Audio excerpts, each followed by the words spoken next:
Hello বন্ধুরা, কেমন আছো তোমরা সবাই? আশা করি তোমরা সবাই খুব ভালো আছো। তো চলে এসেছি আর একটা নতুন ভিডিও নিয়ে।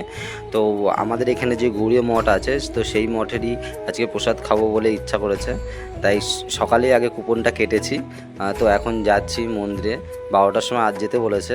তো এখন যাচ্ছি, 12টা বাজে, যাচ্ছি প্রসাদটা নিতে। চলো দেখি কী কী প্রসাদ দেয়, কী কী দেয় না। আর এখানকার প্রসাদের যে কুপন আছে সেটার দাম হচ্ছে, একটা কুপনের দাম হচ্ছে 205 টাকা। আগে 200 টাকা ছিল, এখন বাড়িয়ে 205 টাকা করা হয়েছে।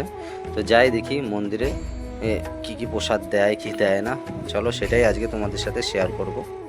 হ্যালো বন্ধুরা, মন্দির থেকে প্রসাদ নিয়ে চলে এসেছি।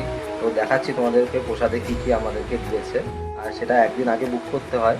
তো আমি একদিন আগে, আমি আগের দিন সময় পাইনি। আমি আজকে সকাল সকাল গেছিলাম, গিয়ে বললাম প্রভু দেখি প্রভু প্রসাদ হবে, কুপন নেবো। বললো একদিন আগে আসতে হয়। আমি বললাম প্রভু একদিন আগে আসতে পারিনি, একটু ব্যস্ত ছিলাম। ও দিয়ে দিল, বললো একজনের জন্য দেওয়া যেতে পারে। তো চলো তোমাদেরকে দেখাচ্ছি যে কী কী প্রসাদ দিয়েছে। চলো, তো এখানে আমি ঢেলে রেখেছি, চলো তোমাদেরকে দেখাচ্ছি। তো তোমাদেরকে সবার আগে দেখাই, এটা হচ্ছে ভাত। আর এই ভাতের থেকে দারুণ একটা স্মেল পাচ্ছিলাম আমি।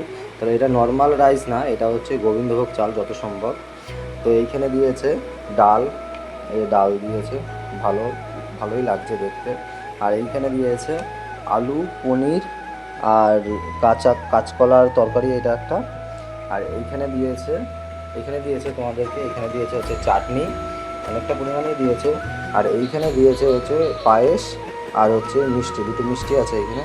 আর এইখানে অনেক রকমের ভাজা দিয়েছে। এটা হচ্ছে পটল ভাজা, তো দেখতেই পাচ্ছ, এটা একটা শাক।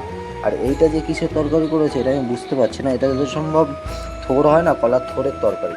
তো এই এত কিছু, এটা হচ্ছে ভগবানকে আগে বলে দিই তোমাদেরকে, এটা ভগবানকে আগে নিবেদন করে তারপরেই আমাদেরকে দেওয়া হয়। এখানে দেখতে পাচ্ছ তুলসী পাতাও আছে। তো এটা পুরোটা আগে ঠাকুরকে ভোগ দিয়ে তারপর আমরা এই প্রসাদটা নিয়ে এসেছি। তো বন্ধুরা, আজকের মতো এই ভিডিওটা এই পর্যন্তই। তো চলো, পরবর্তীতে আবার দেখা হবে নতুন একটা ভিডিও নিয়ে।